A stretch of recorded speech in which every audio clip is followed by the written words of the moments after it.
हमारे इस चैनल मैथिली गंगा को लाल बटन दबाकर सब्सक्राइब करें व घंटी के निशान का बटन दबाएं ताकि सभी नए वीडियो आप तक तुरंत पहुंचे बिल्कुल मुफ्त।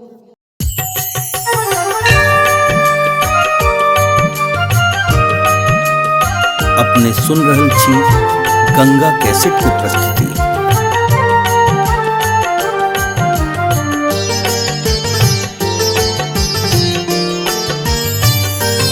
माँ सरस्वती वर दे, माँ शारदे स्वर दे। माँ सरस्वती वर दे, माँ शारदे स्वर दे।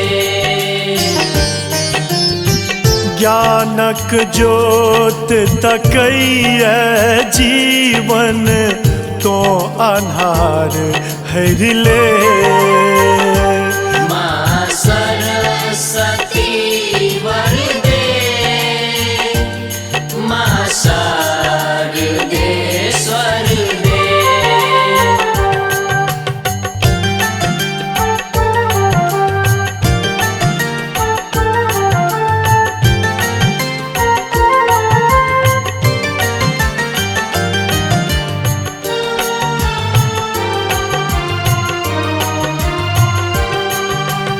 सत्यक माँ तो बाट देखा दे, जिंदगी तप ए सफल बना दे।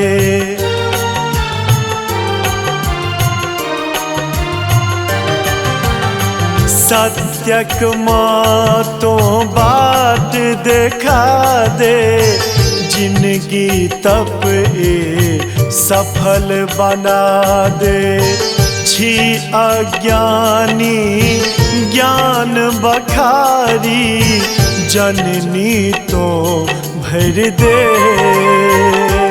माँ सरस्वती वर दे, माँ शारदे स्वर दे।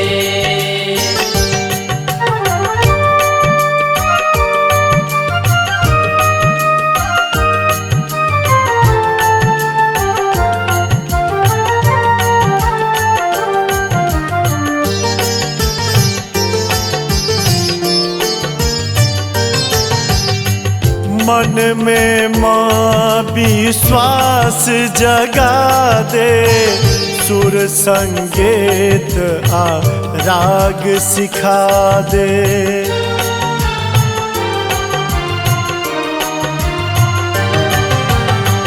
मन में माँ विश्वास जगा दे, सुर संगीत आ राग सिखा दे। वीणा के झंकृत कर मैया, रोग शोक हरि ले। माँ सरस्वती वर दे, माँ शारदे स्वर दे।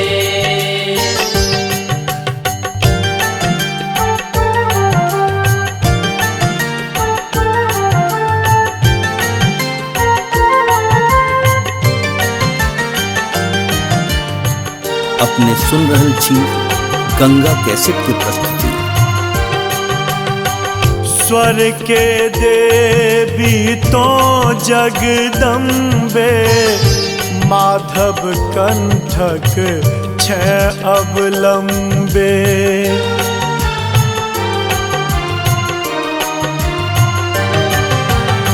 स्वर के देवी तो जगदम्बे, माधव कंठक छह अवलंबे। अक्षय आखर में तो मैया, नेह सुधा भर दे।